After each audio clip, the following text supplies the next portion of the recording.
Here we go. Hey, we are live. Calling Chris Anderson in London. This is Chris Anderson in London, calling Rick Beyer in Chicago. How are you today, Chris? I'm fine. We found out that in 2 weeks I can get a haircut, so I'm very excited about that. But when do the pubs open? In 2 weeks. In 2 weeks. Awesome. But only outside. Can only go outside. Only outside. Well, welcome everybody to History Happy Hour, and please post something to let us know where you're watching from.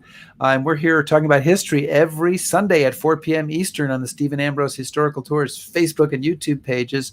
And all of our shows are archived on the Stephen Ambrose Historical Tours website. And this is Season 2, Episode 1. There we go. We are now beginning the second year of History Happy Hour. And as people are gathering, usually we try to say hello, but I do want to mention a couple of things. So you'll want to know about our friends in the audience. And one involves our good friend Chris Anderson, because Chris Anderson, congratulations, Chris. You took home a silver medal in the 2020 Independent Publisher Book Awards and IPPY, as they are known, for contributions you made to the book D-Day 75th Anniversary, A Millennial's Guide.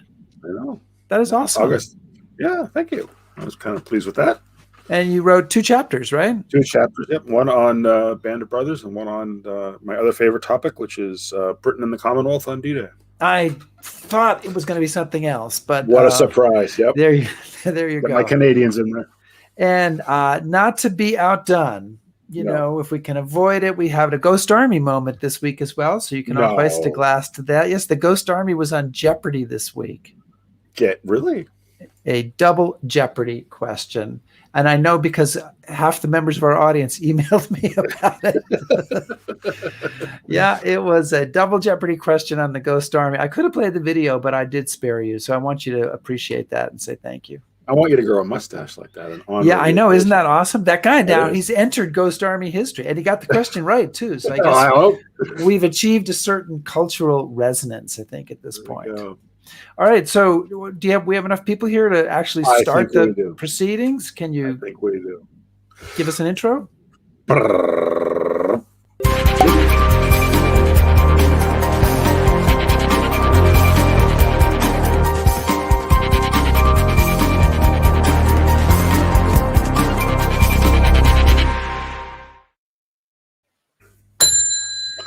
The bar is open. The bar is open. Do you have a cocktail, sir? I do. You do? Okay. Yes, I have one. And I actually want to say that it does relate to our subject today. It's an anti-hero IPA. Whoa. There's a lot of anti-heroes in our topic today. Chris, people might know, I think our audience probably might not know all the details, but that most of you guys know the outlines of the beginning of the Russian Revolution. The Tsar is deposed and later... bad news for him and his family. Lenin and his crowd commandeer eventually the revolution that's started without him. They're the Bolsheviks. Russia drops out of World War I, makes a separate peace with Germany. There's a civil war. A lot of people get killed. They kill Nicholas. Nasty stuff. They kill Nicholas because he used to be bizarre. Okay. Sorry.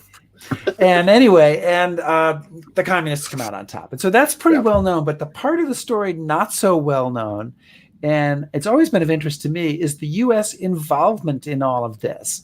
U.S. spies and diplomats involved in efforts to try to get rid of Lenin, maybe even assassinate him. U.S. troops sent to Russia along with British, French, and wait for it, Canadian troops also sent, where they end up in combat against elements of the Red Army, American boys fighting and dying in a war against communism. And I think that is not a story that most people know anything about.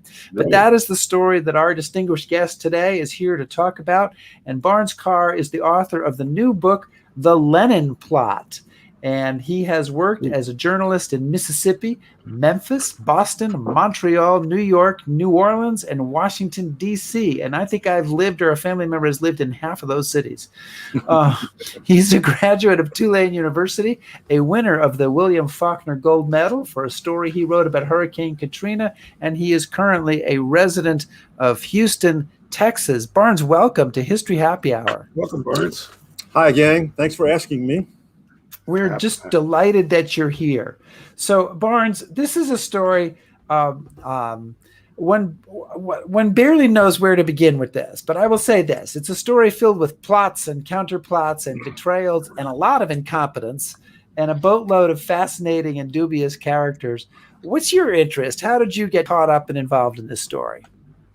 When I was a senior at Tulane University, I met a gentleman in the library who had lived in Paris in the 1920s, ran around with the Hemingways and the Fitzgeralds and that whole literary crowd. And we were talking one day, and he mentioned that he had known some young American men who had fought in the war against Russia. And I said, wait a minute, what's that all about? And he looked at me and he said, well, you're studying creative writing, aren't you? I said, yes. And he said, well, be creative, do some research. So I started doing research. And at that time, the internet was in its infancy. It wasn't very much help. The Tulane has one of the largest Russian collections in the country. So wait a minute, the internet was in its infancy when you were in college? Because when I was in college, it didn't exist yet. So that must mean I'm a lot older than you. Well, there was an internet, but it was DARPANet, I think, at that point. It was what? DARPANet. Anyway, yes, go ahead. It was mainly a military thing. It wasn't. Right. It didn't become widespread in university libraries until the 1980s and 90s. Right. But anyway, Tulane had this big collection, Russian collection, the entire third floor. But I had to go through card catalogs and look up things one by one by one by one. This took a long time. So the first thing I found out about was about the invasion of Russia. And that was fairly well documented, mostly in the London Times, a French news magazine, L'Illustration, and an American news magazine called the Literary Digest. That's a misleading title. It was the predecessor to other news magazines later on, Time and Newsweek and U.S. News and World Report and Life magazine and so forth. But they had the Literary Digest had a lot of letters from servicemen, from doughboys who were serving in Russia at the time. Most of the major media was ignoring that. The San Francisco Call had a correspondent, the New York Tribune, New York World, the Evening Star in Washington, the Chicago Tribune, I think the Detroit News. They had correspondents in Russia, but they were just about the only ones. So I started doing research and found some libraries and archives that had plenty of information about the military side. The Lenin Plot had two sides, a political side in Moscow, the plot, and the military invasion, which was supposed to back up the plot. So I found out there was a history of the American Expeditionary Force fighting the Bolsheviki, published in the 1920s. It was out of print, and it took me a while to find it by interlibrary loan. But that provided the groundwork for almost all of the basic information I found out about the military invasion. Plus, there were books written by American, French, and British officers and journalists who covered the invasion. So I had plenty of information to start on. But I found out there was also a plot in Moscow, which is a corresponding plot. It took me a long time to find some names. And somehow, I don't remember how, but I came up with the name Xenophon de Blumenthal Calamantiano. That is an awesome name, right? Yeah, it's really great. But some scholars had written articles about him, but they couldn't decide whether he really was a spy or not. Their articles were, was he a spy? Did he spy? So forth and so on. And it took me years to find out solid government documents that outlined the political side of the plot. I got those from the National Archives in Washington, London, Paris, the Library of Congress, the Hoover Institution at Stanford, University of Michigan, University of Chicago. I went through all these sources and managed to come up with Calamantiano's story. So this book started out as a biography of Calamantiano, and that's what remains to this day. Calamantiano is the narrator who takes us through all this. So it's told in a story style, a narrative history. Yeah. So Barnes, one of the things that kind of surprised me when I was reading the book was, if you're of a certain age, growing up, you have the Cold War, and the Russians are the enemy, and we talk about Russia all the time, and it's in the news, and we're aware of the spying and all the things that are going on. But one of the things that struck me as I was reading the book was just how little we knew about Russia as Americans during the First World War, and our attitude towards this country. So just so people understand kind of the baseline, what did Americans know about Russia at this point? Was it even on their radar? Not much. We knew vodka, Peter the Great, ballet, pogroms, things like that. But the field of Russian studies was almost non-existent at that time. And one of the early spies in the Lenin Plot, occupied the first chair in Russian studies. That was at the University of Chicago. And he got that around 1915. But there was very little known about Russia. People just didn't consider Russia to be a big deal. They thought it was a very backward country, kind of like a glorified Mexico. Right. Because, I mean, none of the agents that we have there in Russia, I mean, they're not trained espionage agents. It seems like they're kind of just a lot of really bright young men from Ivy League schools that happen to find themselves there and learn on the job. That was the problem. There was no formal training back then for spies. Secret Service had a training program. The Bureau of Intelligence in Washington had training programs. Military intelligence and naval intelligence had training programs. But the State Department was the one that was most active in Russia, and they had no training program at all. They just hired people they thought could be of use to them and just sent them on their way over there. And that was one of the problems later on when these spies start making big mistakes. This was a time when State Department spies were gentlemen. They came from the best colleges, the best tailors. They stayed in the best hotels. They traveled with the best crowds. They went to diplomatic receptions to recruit assets. If a spy told another spy, gave another spy information, he tended to believe it automatically because it was coming from a gentleman. Wow. Yeah, I guess we've learned something since then. Before we get on with our topic, Barnes, we do have questions from two continents. The same question has come up, which is, why is there a Christmas tree still up in your house in late March? So we're gonna have to address this before we can get back to the Lenin Plot. Okay. I call that my happy tree. It puts me in a good mood for writing. Down here in the Gulf South, we tend to keep our Christmas lights on through Mardi Gras. But I figured, this year with the extension of the pandemic, why not keep the lights on for a while? Maybe through Mardi Gras next year. Yeah. So listen, as I said, it's a complicated story, and there's a lot of really amazing people. But a key moment: the Lenin and the Bolsheviks take power. At least to take power tentatively in Moscow and Petrograd in October 1917, the famous October Revolution.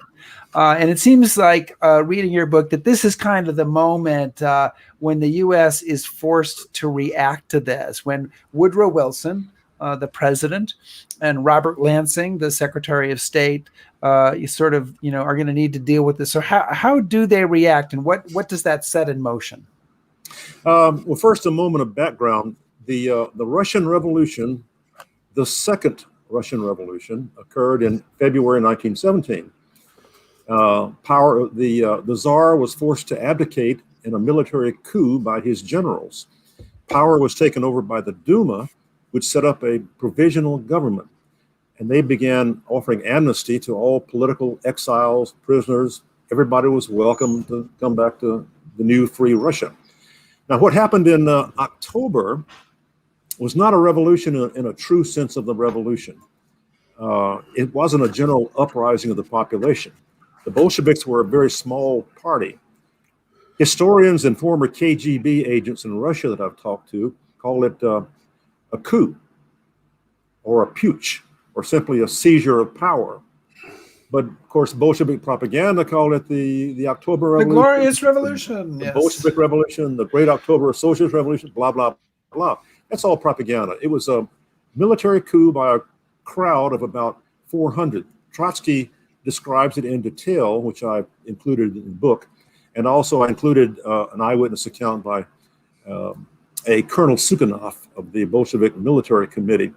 And they said it was basically a quiet transfer of power. They fired some blank shells from a ship out in the harbor, which didn't do any damage. Trotsky said they mostly missed the building.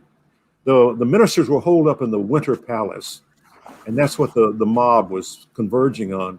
So Lenin sent a message to Trotsky, said, fire more shells.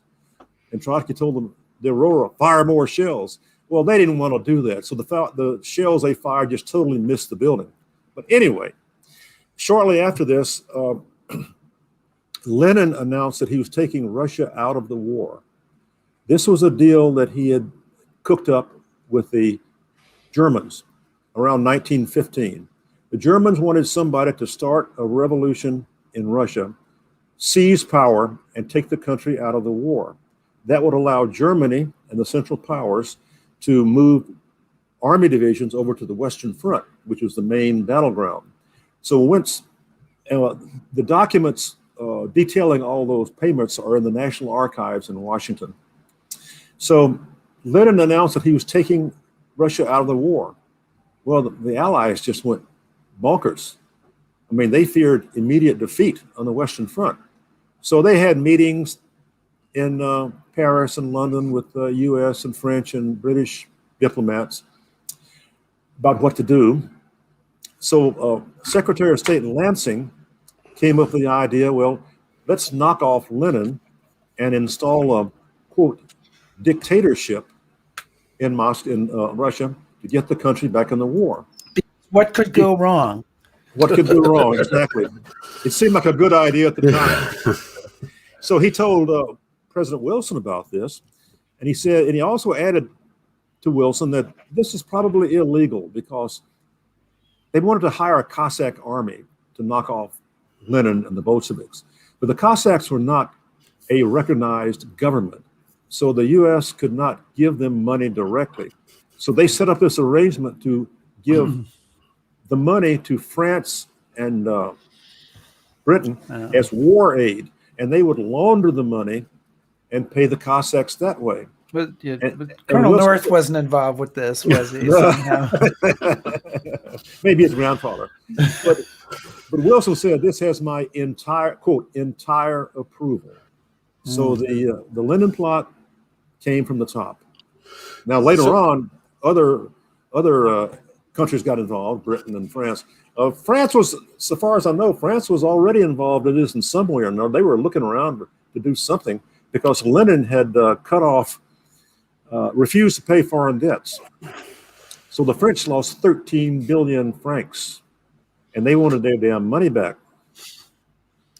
So, Barnes, you talk about there being kind of like two components to this. There's the espionage part, where we're going to try to get rid of Lenin, and then there's the military intervention part. And so, kind of describe what these two plots are. And my other question is, I mean, were the plans really carefully thought out, or they just kind of evolve as they went along? I mean, one of the things, as I was reading your book, that struck me is you have individuals they have a general idea of what they want the end result to be, but they just kind of go off on their own. There doesn't seem to be. Yeah, that was the problem. They kind of did it on the run.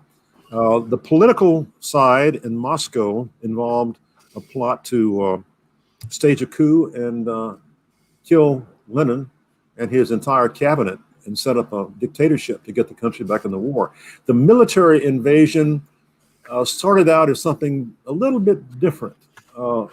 Allied headquarters in Versailles wanted the Allies to invade Russia at Murmansk and Archangel and guard Allied supplies there.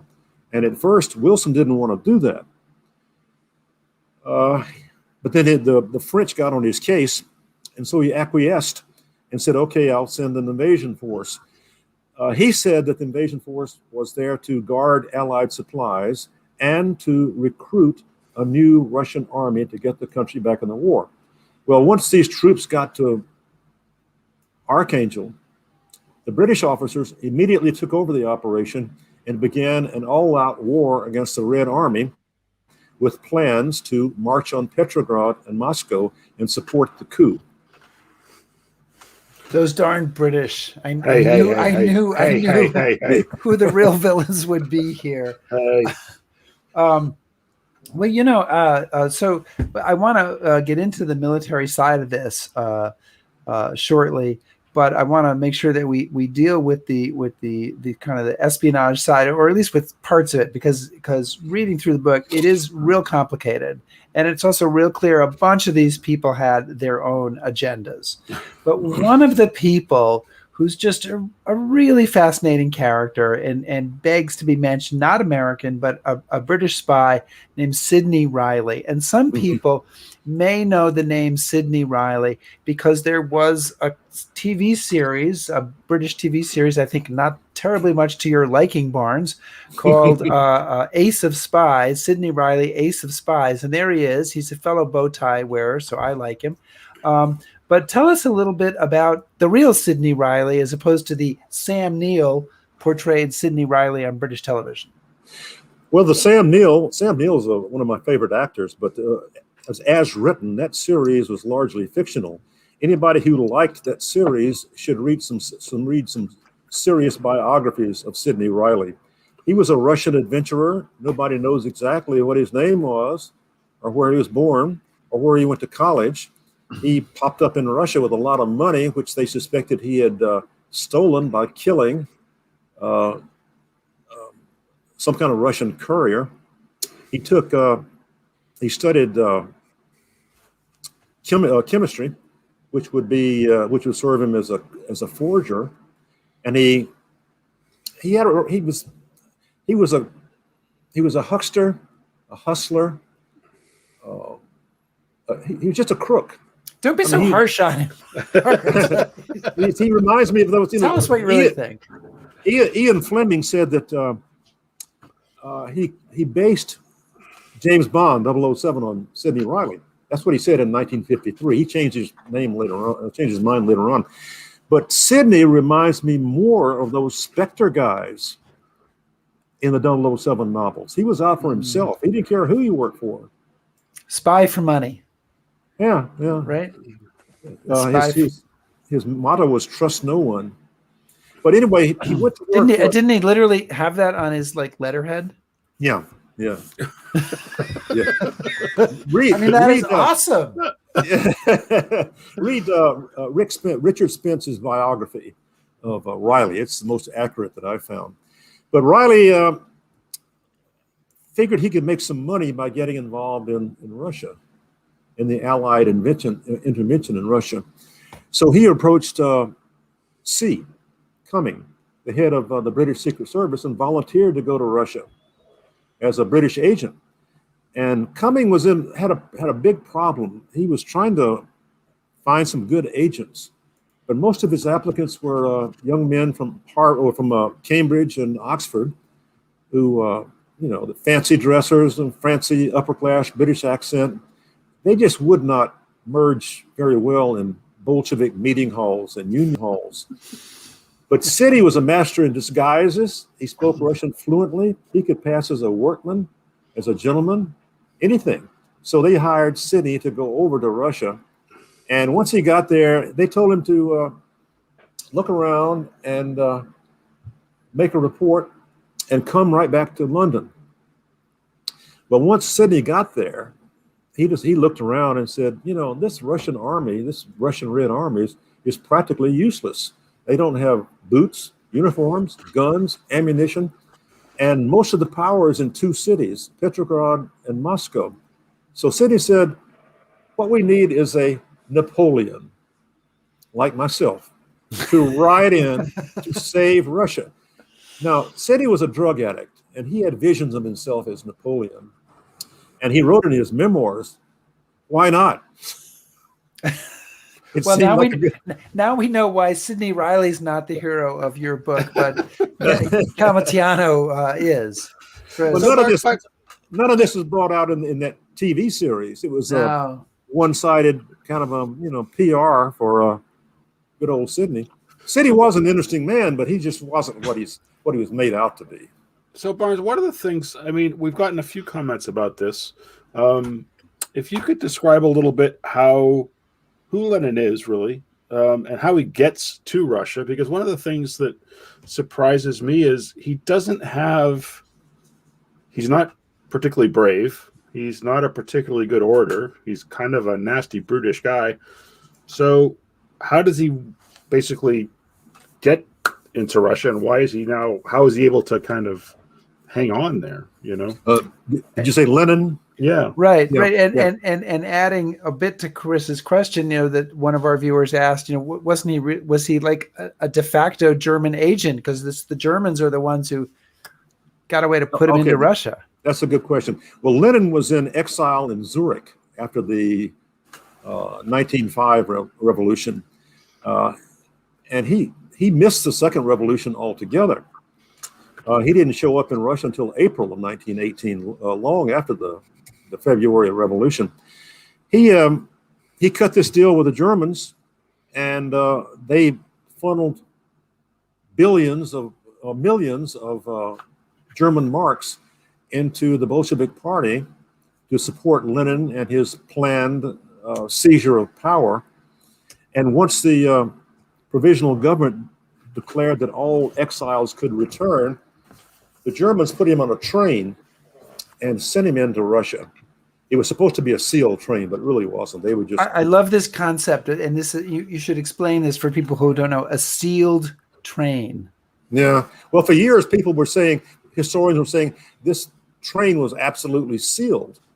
But I found accounts from other people like Trotsky and other Russians who were in there. It was not sealed. What they did, they put all the Bolsheviks in one car, and they drew a chalk line across the floor. That'll stop them.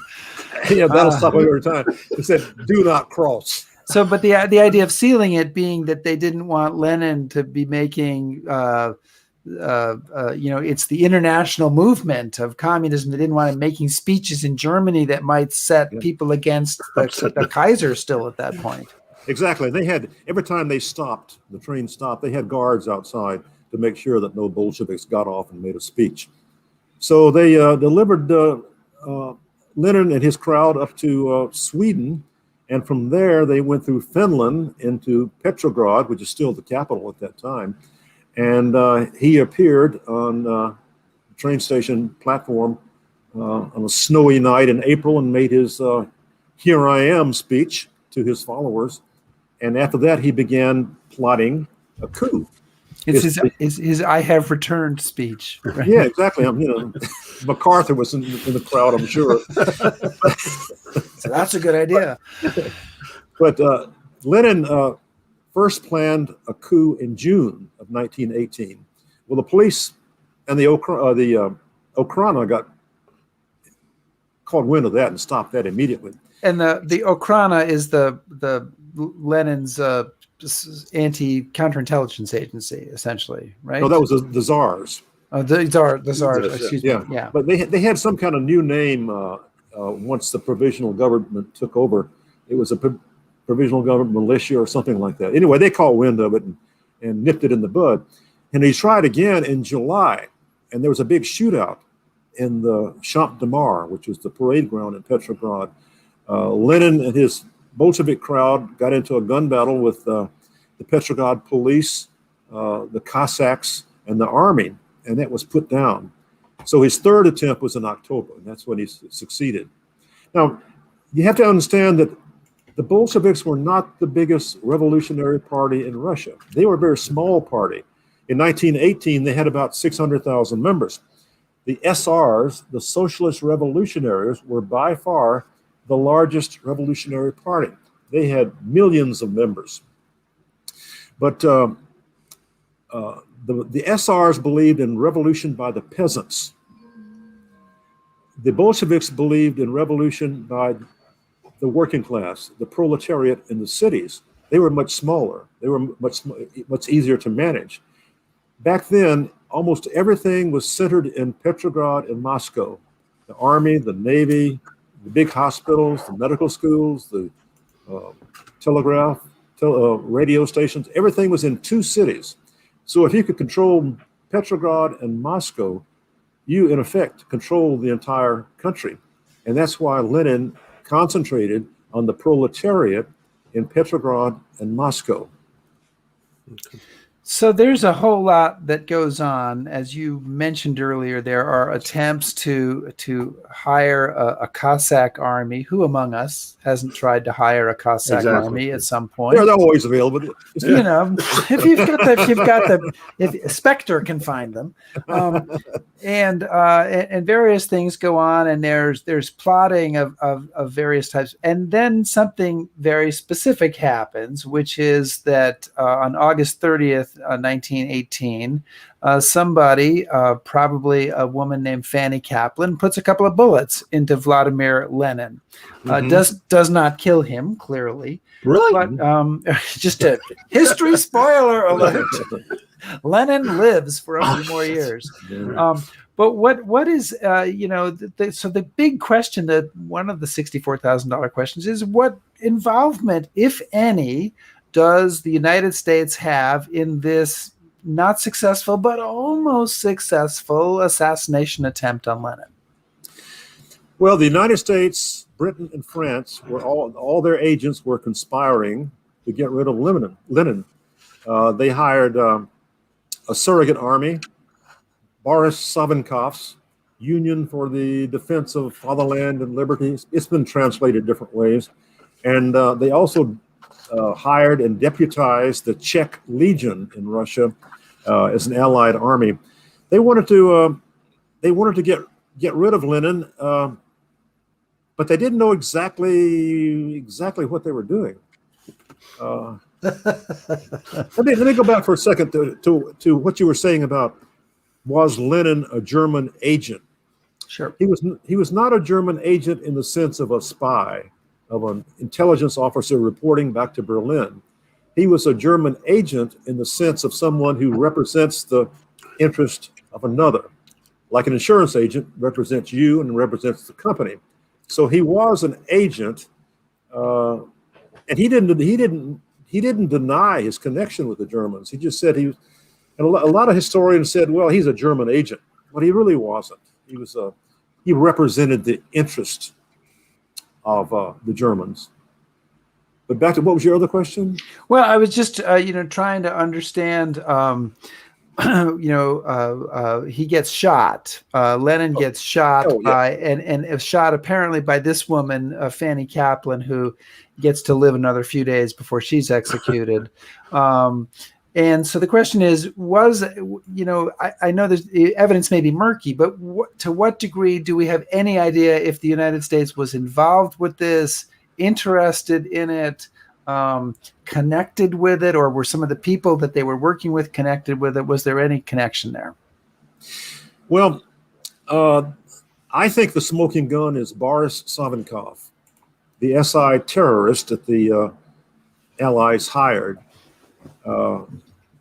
He was shot by Fanny Kaplan, who was a hardened... Lenin was shot, right. Lenin was shot by Fanny Kaplan, a hardened SR terrorist. She had been in prison for most of her life, and she got out under amnesty and got in with a group of SRs, and they began stalking Trotsky and Lenin, looking for the right opportunity to shoot either one of them. And her team, her kill team, was at this factory in South Moscow, when Lenin showed up. And she and maybe somebody else in her team shot Lenin, hit him twice. A third shot hit a woman, just wounded her. Now, Boris Savinkov, who was an Allied agent working with the United States, Britain, and France, said in his memoirs, he told his translator, Joseph Chaplin, in his memoirs, that he, an Allied agent, gave Fanny the pistol she used to shoot Lenin. So that's the closest I could find to a smoking gun. Something might come up in the future, but that's what I could find out. So we don't bump off Lenin, and he's able to kind of consolidate his power. But another element of all of this is to kind of send in the cavalry. So I want to kind of switch gears now and talk a little bit about this. Chris has just gotten frozen there, but I'm pretty sure that what he wants to talk about is the military. Nope. There he is. All right. So You're back, Chris. Okay. You want to switch gears and talk about the military. Right. So, obviously there's a big war going on elsewhere, but where? On the Western Front. Oh, okay. And everywhere around the world. But troops are committed to Russia. So what troops are committed? What's the size of the force? And what are they there to do? What do they want to succeed in? Yeah, I think I just want to chime in and say that's a big question for me. Is these troops come, but what the hell are they there for? Or what do they think they're there for? Yeah, first there was a misconception about the armistice in November 1918. That did not end the war. That was a temporary ceasefire for the Western Front, to allow diplomats to negotiate treaties, which they did in the summer of 1919. And the treaties were not ratified by all the countries until January of 1920. So 1920 was actually the end of World War II officially. But what happened was, even though there was an armistice on the Western Front, the fighting continued in the East. Russia, Ukraine, Siberia, Poland, all those Baltic countries, it just kept on for years after that. And Versailles wanted to, they said they wanted to protect Allied stores in Russia. But I think if you read between the lines, they wanted to get in there and defeat the Red Army. Later correspondence between diplomats, for example, the British and the French wanted to continue sending troops into Russia, even after the first invasion force was defeated. They wanted to keep going and knock off the Bolos, they call them, the Bolsheviks. Barnes, did the soldiers there on the ground know this? They, yes, they knew they were there to defeat the Red Army. As soon as they arrived, their British commanders put them on rail cars and ships and sent them deep into Russia to fight the Reds. They knew immediately what they were there for. Okay. Rick. Should I unmute my mic? There you go. Does it work better unmuted? Try it that way. Yeah. I wasn't sure, so I figured I'd check it out. So it's interesting to me. So that the U.S. troops, along with other Allied troops, land in Archangel, really just a few days after Lenin is shot. So, I mean, I don't know if there's a connection between that, but there's at least a proximity that's kind of interesting. And we have them landing there and brought some of them, brought in by ship. And you've got elements of the 85th Division who are coming in to Archangel here at this point. And I want to say, want to read to you a quote from Lieutenant John Cudahy. It's in your book, of the 339th Infantry, and it's actually, you quote it from his book, which is called Archangel. "We had waged war upon Russia, an unprovoked, intensive, inglorious, little armed conflict which ended in disaster and disgrace. It would blight forever the good name of America when soldiers gathered to tell of the Great War." So, at least by John Cudahy, Barnes, it doesn't sound like it went very well. I lost you there for a second. I said, at least according to what we got from John Cudahy there, it doesn't sound like it went very well with the American troops in Russia. I think we're having internet problems. Chris, can you hear me? I can hear you. Can you hear me, Barnes? Try again. Yeah, Barnes, I just read a quote from John Cudahy, and okay. It doesn't sound like, according to him, that it went very well. No, it didn't. This was an undeclared war.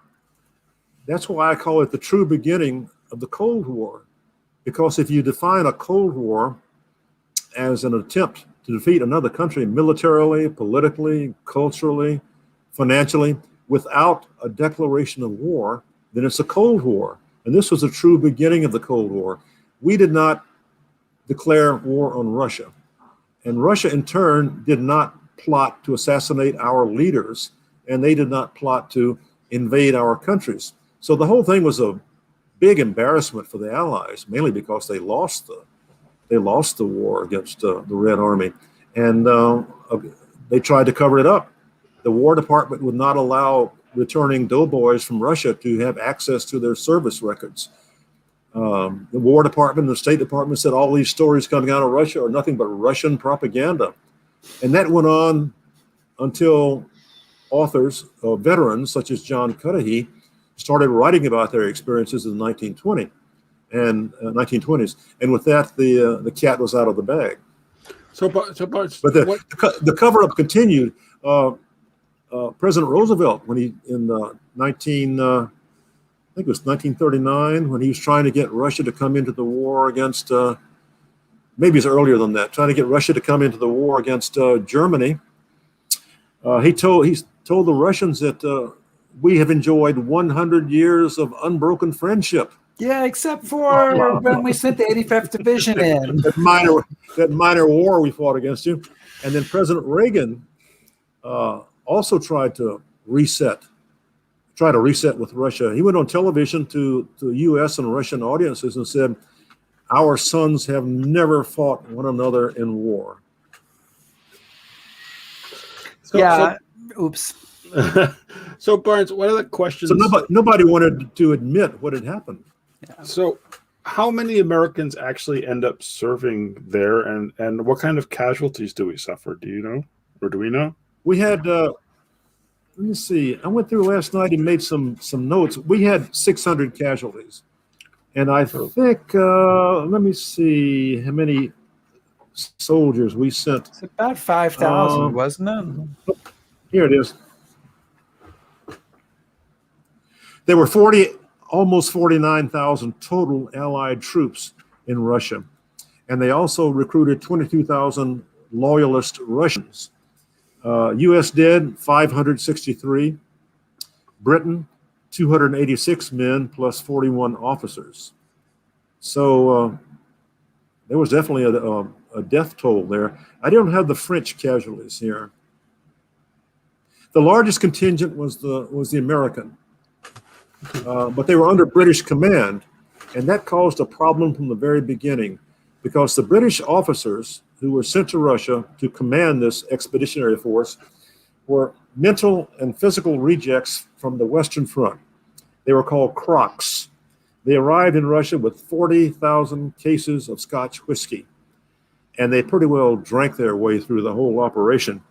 But they hated the French because of old animosities, and they hated the Americans because the American troops arrived. They were fresh, well-trained, well-fed, energetic, raring to go. And these British officers just had no patience with them at all. And they refused all sorts. They refused medical aid to them. They refused adequate food, uniforms, ammunition. The commander was General F.C. Poole. When Wilson found out what Poole was doing over there, he complained to London, and London responded, We've already taken care of it. They sacked Poole and sent in this replacement, General Edmund Ironside, a decorated hero from the Western Front. And he just totally changed everything. The troops loved him. He put on furs and got in a sled and rode out to all the different fronts, taking food and uniforms and fresh socks and medical supplies to all the troops. He really saved the invasion force from complete annihilation. But the Red Army drove us to the sea. There's no doubt about that. So it seems like, the whole operation lacked some clarity and some direction and drive and management. But kind of just to play with what if a bit, do you think if there had been a firmer hand there or better command and control that we could have defeated the Red Army, that we could have changed the course of Russian history, or had it gotten too far beyond that point? Well, the U.S. ambassador, David Francis, to Russia wanted 200,000 troops to take Petrograd and Moscow. But it would have taken more than that. There was already a standing army of 1 million Red Army troops.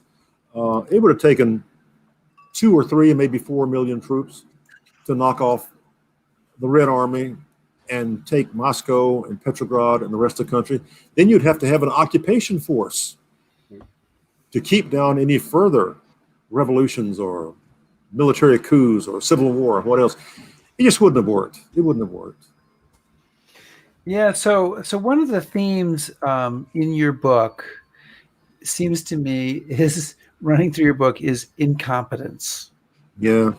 There's a lot of incompetence, and it seems like, frankly, especially in the plot part, but both in the plot and the military part, that the Soviets, for all of their own incompetence, seem to run circles around the Allies. That in fact, the Allies who thought they were involved in a plot on Lenin, they had been actually completely penetrated, and they were sort of victims of a Russian plot that was a kind of a counter plot. So it sort of feels like, and some of the military officers feel like their competence levels are not high. It sort of feels like this thing is just. Am I wrong to think it's bungled from start to finish? No, you're correct. It reminds me of that movie, Big Deal on Madonna Street. Have you ever seen that? It was an Italian movie. I have not. About some crooks in Rome who decide they get out of prison and decide they're going to have their big deal is going to knock off this bank, this vault in an office building. But it's just one mistake after another. Bang, bang. It's also kind of like the book by Jimmy Breslin, the gang that couldn't shoot straight. Right. Exactly. All the spies made terrible tradecraft mistakes, and I made a list of them the other day. Sidney Riley, for example, he arrived in Russia and was picked up immediately by British officers and questioned. They didn't believe he was Russian. He had a Russian passport, but he was using the name Riley, which didn't sound Russian. And when they searched his possessions, they found a coded message taped to the inside of a cork in his aspirin bottle. James Bond never would have done that. No. And later on, when he went to the address of an asset in Petrograd, he left his calling card with his name and address. And a Cheka double agent came to that address a couple hours later, found the card, and voila, they knew where Sidney lived. Also, he got his drugs. His drugs were always a problem.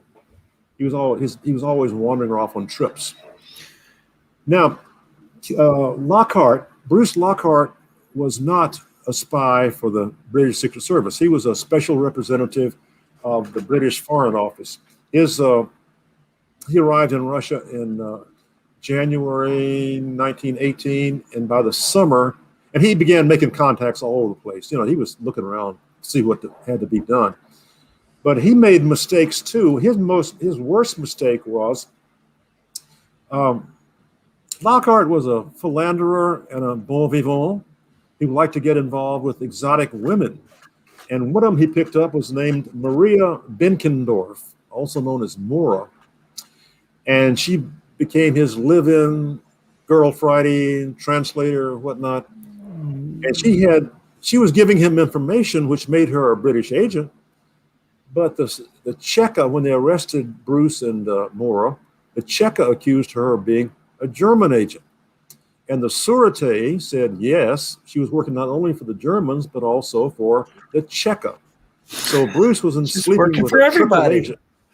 Wow. So Barnes, I mean, as Rick said, so Barnes was saying that, Rick was saying that, incompetence runs through this. And as you read some of these stories, it's easy to laugh at them.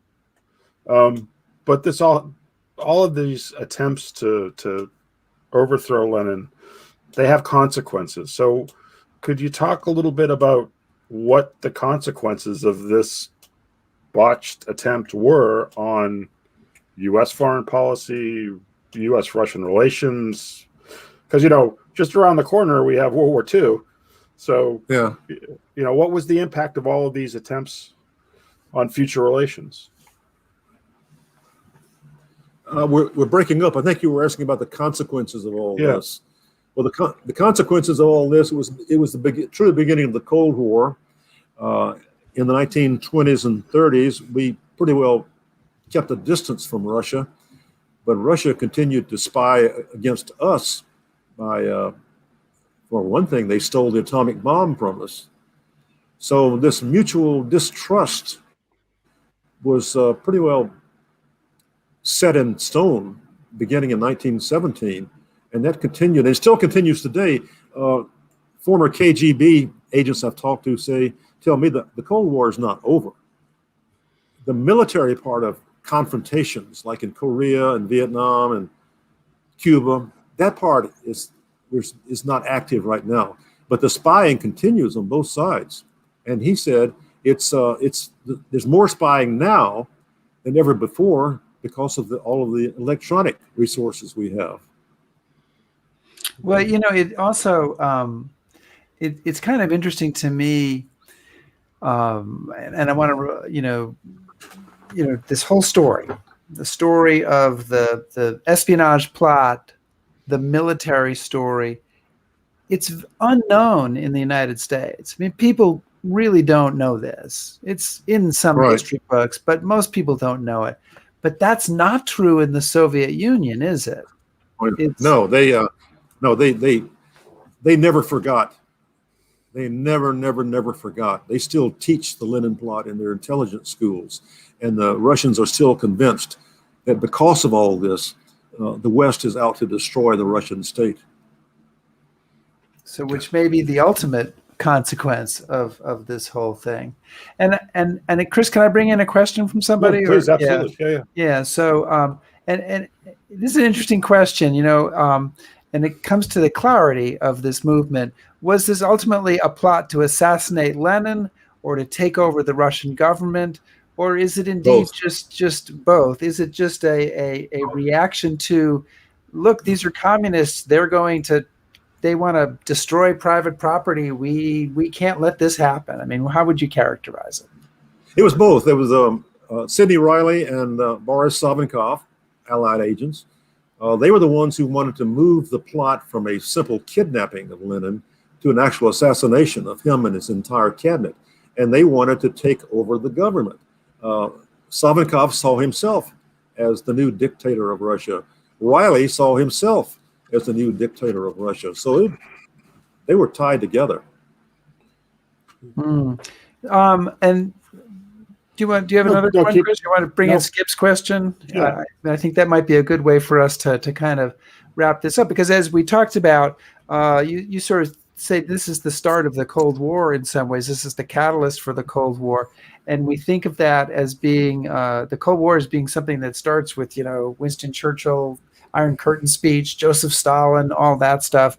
But really, I guess it would be your point of view that it's 100 years of this at this point. I mean, 100 years ago, this plot ended, and that this has kind of poisoned this relationship for the last 100 years. Exactly. The Lenin Plot was the true beginning of the Cold War. The Cold War, the term Cold War, was coined by Bernard Baruch. He addressed the South Carolina legislature in 1947. He said, "This is a new kind of war where the guns are silent, but our survival is at stake." Well, it wasn't really. The guns were not silent. We fought Korea, Vietnam, Cuba, but he was the one that coined the term the Cold War. And the Iron Curtain, I think, was coined by Churchill. Yeah. Missouri. So, Barnes, thank you so much for joining us today to talk about the Lenin Plot. This has been my pleasure. This has been fantastic. And we did. Nancy asks a question, and I'll just ask you if you are familiar with a book called "Three Who Made a Revolution" by Bertram Wolfe. I did read that. Yeah, did take a look at that. Okay. I think I quoted him a couple of times. That was a good book. All right, excellent. There have been a couple of really good biographies of Lenin. One was by Valery Marcoux. He was the first biographer of Lenin. I quoted him extensively because he knew Lenin. And what was What was the book you mentioned about Sidney Riley that you recommended? Someone asked about that as well. Richard Spence. Richard Spence. So that's the biography of, Yeah, he was Sidney Riley. he's a historian at University of Idaho, and he helped me tremendously. He linked me up to Cheka documents on the Lenin Plot and the shooting of Lenin, which I would never have found on my own. They were obscure Russian sites. Marku wrote the first biography. Alexander Orlov wrote a good biography of Lenin. I quoted him a couple of times. He was actually there, I believe, when they captured Kalamantiano, who was the main American spy. Yeah, well, we don't want to say what happens to him because that's what gets you through. That's what helps you get through the book. Is waiting to find out. And that book, we just want to remind everybody, is The Lenin Plot by Barnes Carr, the untold story of America's midnight war against Russia. And Barnes, again, thank you so much for joining us today from Houston and for visiting with History Happy Hour. Thank you for asking me. I enjoyed it. All right. Take care of yourself, Barnes. Stay well. Bye-bye. Well, that's there's a lot of plots and counterplots and characters and guys with Ishkov last names in it. It's very, very excellent. And I was quite fascinated. We talked a little bit about John Cudahy, who was the American officer who served in the part of the 85th Division. As somebody pointed out, it wasn't the whole 85th that was there. And he goes on to a really interesting post-war career, post-World War I career. He builds apartments in Milwaukee, but then he's the ambassador to Ireland. He's the ambassador to Poland, and he's the ambassador to Luxembourg on the day that the Germans invade in May 1940. And he's got ends up being exchanged and comes back. Got a lot to make up for. And then somebody says, I don't remember exactly who. Somebody says to him, "Hey, do you want to interview Hitler for our publication?" Sure. So then he goes and interviews Adolf Hitler. But it's such a keen observer, then why doesn't he interview Hitler and then write in his story like, this guy's an asshole? Well, maybe missed out there. But interesting career, and did make me, reading Barnes' book also made me want to go back and look at Cudahy's book. But there were, and Barnes didn't mention also that Lockhart, the womanizing British hero, great hero of empire, yes, he was a Scot. A great hero of empire. Yeah, just mentioning that, just saying. But Chris, tell us about our. Speaking of Scots, now that we've attacked Scots, Brits, the whole shebang of your island grouping there. Yeah. Tell us what we've got on for next week. Well, I'm really excited. I'm sure everybody's relieved that we're bringing the Canadians back into the story of history. Woo! Happy hour. Yep. It's a wonderful story. It's the story of the Black Watch of Canada, and they were involved in a particular action at a place called Verrières Ridge at the end of July 1944, and 315 men go up the hill, and 10 come down. So it's a very up close story of what happens to one battalion and some of the worst fighting in Normandy, and it's a really good book. And so that's what we have to look forward to. That's what's going on next week. And thank you very much, everybody, for being here and staying with us for this really interesting hour and hearing Barnes Carr talk about his book, The Lenin Plot. And Chris, I guess I'll see you in a week. Yeah, so you got my paper and everything. Oh, okay. All right. Very good. For my visual aid. I like it. I mean, it's a good visual aid. I should say, hang on. So I had my visual aid for today, but I didn't really bring it to the floor, but there it is. You see. There you go. I'm impressed. We all have visual aids. But Chris, you have to say the last line or we can't end. Be safe.